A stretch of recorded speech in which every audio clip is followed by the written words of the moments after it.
Elliot had lived in his family's old Victorian house his entire life, but there was one room he had never dared to enter, the locked door at the end of the upstairs hallway.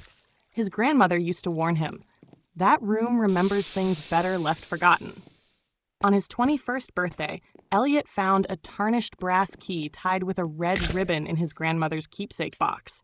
He knew immediately where it belonged. That night, unable to resist, he crept down the hallway.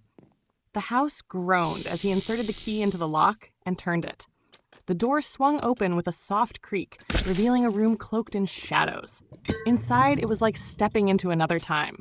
Dusty furniture sat untouched, a mirror hung on the wall, and an antique clock ticked softly.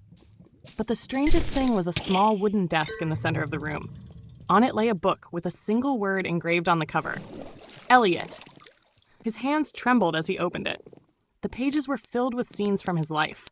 Moments he remembered, and others he didn't. Arguments he had forgotten, choices he hadn't made, and faces he didn't recognize. As he turned the pages, the ink seemed to shift, changing the stories as if rewriting his past. Then he reached the final page. It was blank, except for a single sentence. Write wisely. The next chapter is yours. Elliot stared at the empty page, a quill appearing in his hand as if summoned by the room itself. He realized the truth. The room didn't just remember. It gave him the power to shape his own story.